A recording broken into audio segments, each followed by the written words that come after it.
How's it going, everybody? This is Derek from West Dallas Blue. Today we're going to be talking about how to set up Smartworks MFP5 for your TX and TM-Series MFP printers. So to start with, we will open Smartworks MFP5.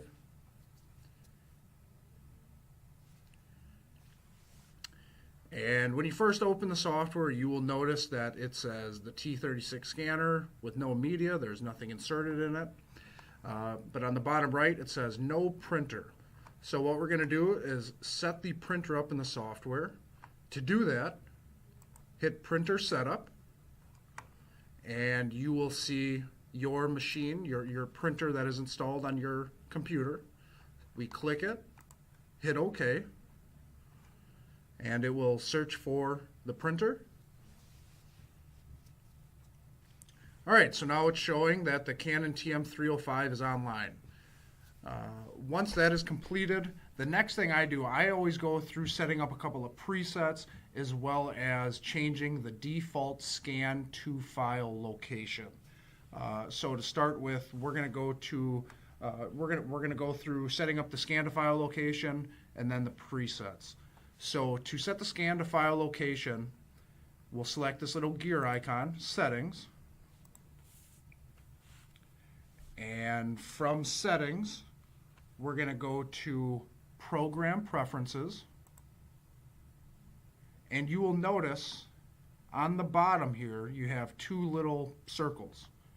If we click the second one, it brings us to the second page, and here is the default scan folder. I always change the default scan folder to wherever I want the scans to go, so that way if something happens with the presets, the default is changed in the software and the scans will still go to the folder that you want them to. And now you can do this locally, so you can have it to a folder on the computer itself, or you can go through your network, and if you have a drive mapped or if you know the location, you can go through it that way.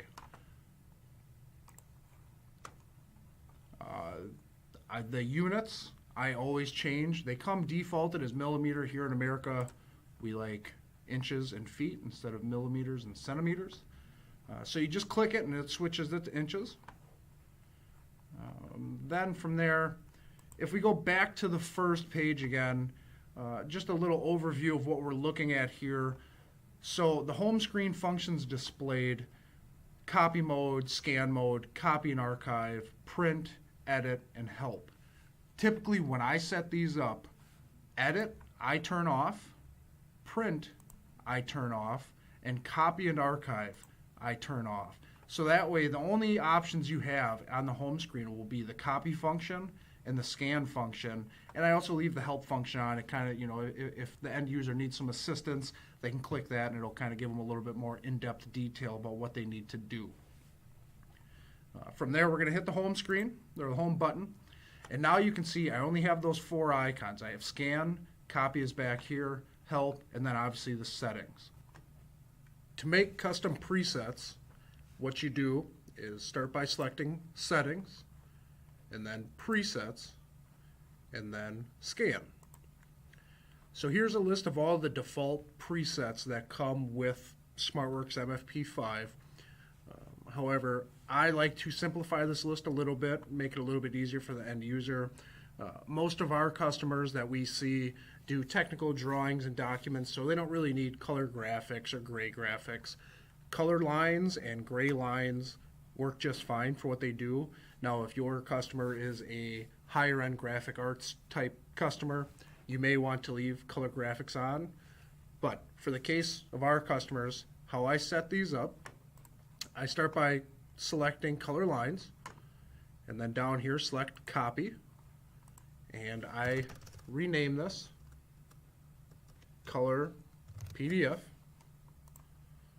and I do the same for gray lines. So I select it, hit copy, and again I rename this gray PDF, and I hit OK. Once I have those two selected, I will choose either gray or color PDF as the default preset that opens when the software opens. And then I go through all of the factory presets and I turn them off, and I'll show you why here in a moment. But to turn them off, make sure it's highlighted in this light blue, and you click where it says on off, and it will turn it off. And so I do that for all of them, even the color lines and the gray lines, since we already have those copied and new ones made. The black and white clean, dirty, very dirty, and blueprint, I leave those on. And the reason for that is black and white clean would be, just regular black and white drawing. Black and white dirty would be if the drawing is a little bit older, it has a little bit of speckling in the background, but not much, they would use black and white dirty. Or black and white very dirty would be if it's a really old drawing with a lot of speckling in the background, then they would use that setting. However, I always warn customers that when you are doing the speckle removal, if you will, so the dirty and the very dirty, always start at dirty, scan it in, and make sure your small fine text is still there. If it is, but you still have some speckling in the background, then they would go to the very dirty and scan it again. But it's very important that the end user always makes sure that any fine text or small lines are still there, because the smaller the text, the finer the lines, the software may incorporate that as being speckling and ignore it in the scan. So it's always just good practice to start it dirty, make sure that everything's there, and if you're not happy with the results, then go to very dirty, but again, verify that everything's there. So now that I've made the presets, just hit the home button again, and we will go to scan. And so now, under our scan presets, if we click that, here's a list of the presets. So the top two are the ones that we just made, followed by the clean, dirty, very dirty, and blueprint. So when the end user is going to be scanning in, what they would do is start by selecting their preset. In this case, we're just going to say it's a gray PDF. They would put their document in, image facing up, and right now my scanner just went offline because I'm not using it. But when they put the document in, it's very important that it says down here the width of their media. So if it's a 36-inch document, they want to see 36 inches down here. Same thing with 30, 24-inch, 22-inch, 17-inch, whatever size the media is, you want to make sure that it says it down here. If it does not say that, use the down arrow on the scanner, back the document back out to you, and reinsert it in.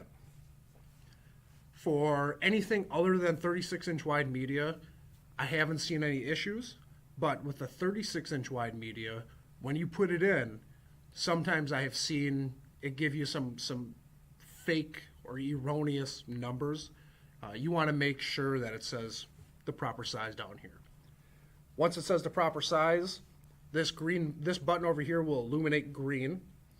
You will hit it. It will scan your document in, and it's going to show you on the screen what you scanned in. If you're happy with it, hit the green button to save it. If you're not happy with it, on the top right, there'll be the little home icon. You just click that. It'll discard it, and then you can rescan in your document. Well, that does it for another short little how-to video. If you have any other questions, any concerns, leave a comment or check us out, westdallasblue.com. Give us a call, 414-321-1422, and let them know that Derek sent you.